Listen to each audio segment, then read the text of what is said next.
Hello everyone, আসসালামু আলাইকুম। Welcome back to my channel. আজকের এপিসোডে আমি আপনাদের সাথে শেয়ার করব ১৩ পাউন্ড একটা ভ্যানিলা স্পঞ্জ কেক। যারা নতুন কাজ করছেন তারাও পারফেক্টভাবে এই কেকটি তৈরি করতে পারবেন। আজকের রেসিপিটা আপনাদের সাথে আমি ডিটেলস আকারে শেয়ার করেছি।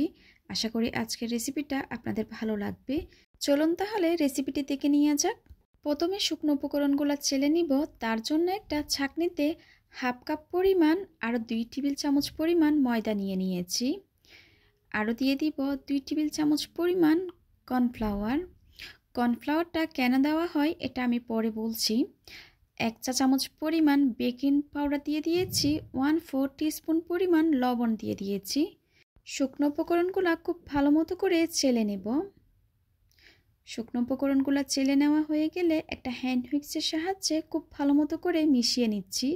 এটা কিন্তু খুবই ইম্পর্ট্যান্ট, শুকনো উপকরণটা খুব ভালো মতো করে মিশাতে হবে।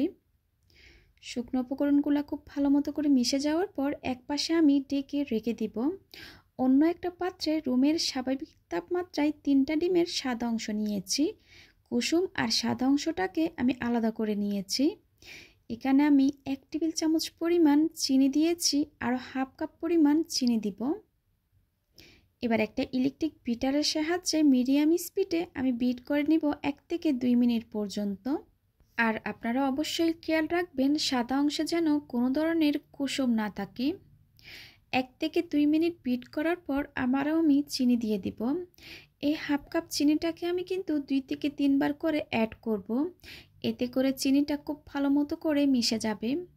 আর শুরু থেকে শেষ পর্যন্ত আমি মিডিয়াম স্পিডে দিয়ে বিট করে নিব। আজকের কেকটা আমি ওভেনে দিয়ে বেক করে নিব। আপনারা চাইলে চুলায় দিয়েও বেক করতে পারেন। আমার চ্যানেলে কিন্তু অনেক ধরনের কেকের রেসিপি আছে। চুলায় কিভাবে বেক করবেন চাইলে এখান থেকে রেসিপিগুলো দেখে নিতে পারেন।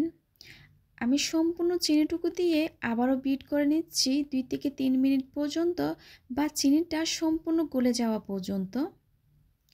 বিট করা হয়ে গেলে আমি বিটারটা অফ করে দিব। এবার আমি কুসুমটাকে অ্যাড করে দিচ্ছি। আরও দিয়ে দিব 1 চা চামচ পরিমাণ ভ্যানিলা এসেন্স। আমি আজকে ভ্যানিলা স্পঞ্জ কেক তৈরি করছি, তাই ভ্যানিলা এসেন্স দিচ্ছি। আপনারা যে ফ্লেভারে কেক তৈরি করবেন ওই ফ্লেভারটা অ্যাড করে দিতে পারেন। দিয়ে দিচ্ছি 2 টেবিল চামচ পরিমাণ রান্নার সয়াবিন তেল। আবারও বিট করে নিব 10 থেকে 15 সেকেন্ড পর্যন্ত। এটা কিন্তু ওভারবিট করা যাবে না, ওভারবিট করলে ডিমের ফোমটা বসে যাবে। বিট হয়ে যাওয়ার পর বিটারটা আমি সরিয়ে নিব। এবার আগে থেকে চেলে রাখা শুকনো উপকরণগুলো আমি ধাপে ধাপে অ্যাড করছি। অল্প পরিমাণ শুকনো উপকরণ দিয়ে দেওয়ার পর একটা হ্যান্ড হুইক্সের সাহায্যে আলতো হাতে ফোল্ড করে করে মিশিয়ে নিচ্ছি। আমি কিন্তু খুব আলতো হাতে মিশাচ্ছি শুকনো উপকরণগুলো। এই পর্যায়ে কিন্তু খুবই ইম্পর্ট্যান্ট, শুকনো উপকরণটা মেশানোর সময় কিন্তু খুব আলতো হাতে মিশাতে হবে। তাড়াহুড়া করে যদি শুকনো উপকরণটা মিশান তাহলে ডিমের ফোমটা বসে যাবে, তখন কেকের বেসটা কিন্তু একদমই ভালো হবে না। এবার বলছি কর্নফ্লাওয়ারটা কেন দেওয়া হয়। সাধারণত আমাদের দেশে যেসব ময়দা পাওয়া যায় সেগুলা অনেক বেশি স্ট্রং হয়ে থাকে। কেক বানালে কেক শক্ত হয়ে যায়, তাই আমরা ময়দাটাকে উইক করার জন্য কর্নফ্লাওয়ারটা ব্যবহার করে থাকি। অনেকেই প্রশ্ন করে থাকেন, তাই আজকে বলে দেওয়া হয়েছে। আপনারা কেক তৈরি করার সময় কিন্তু এই ছোট ছোট টিপসগুলো অবশ্যই মনে রাখবেন, তাহলে আপনাদের কেকও পারফেক্ট হবে। আপনাদের সাথে কথা বলতে বলতে শুকনো উপকরণটা আমি খুব ভালো মতো করে মিশিয়ে নিয়েছি। আমি শুকনো উপকরণটা 2 থেকে 3 ধাপে অ্যাড করেছি। শুকনো উপকরণটা কিন্তু একবারে দেওয়া যাবে না, 2 থেকে 3 বার করে অ্যাড করতে হবে। এবার 7 ইঞ্চি একটা মোল্ডে সম্পূর্ণ ব্যাটারটা ঢেলে নিয়েছি। একটু ট্যাপ করে আমি ওভেনে দিয়ে দিব।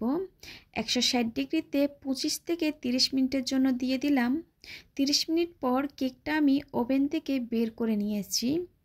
আর অবশ্যই কিন্তু এক এক ওভেনের তাপমাত্রা কিন্তু এক এক রকম, সেটা বুঝে আপনারা দিবেন।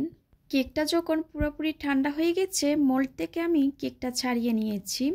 গরম থাকা অবস্থায় কিন্তু বের করতে যাবেন না, এতে করে কিন্তু কেকটা ভেঙে যাওয়ার সম্ভাবনা থাকবে। আর কেকটা কতটা স্পঞ্জি হয়েছে আমি আপনাদেরকে দেখিয়ে দিচ্ছি। একদম তুলার মতো নরম হয়েছে। অনেকে প্রশ্ন করে থাকেন কেকের উপর ভেজা ভেজা ভাব হয়। এটা সাধারণত হয়ে থাকে আপনারা যখন ডিমের ফোমটা করেন খুব ভালো মতো করে বিট করেন না, চিনিটা আস্ত থেকে যায়, তার জন্য কিন্তু কেকের উপরে ভেজা ভেজা ভাবটা হয়। আপনারা ডিমের ফোমটা করার সময় কিন্তু খুব ভালো মতো করে বিট করে নেবেন। এবার কেকটাকে আমি 3টা লেয়ারে স্লাইস করে দেখিয়ে দিচ্ছি। দেখুন কতটা সফট হয়েছে কেকটা। একটা ব্রেড নাইফ দিয়ে আমি কেকটাকে স্লাইস করে নিচ্ছি।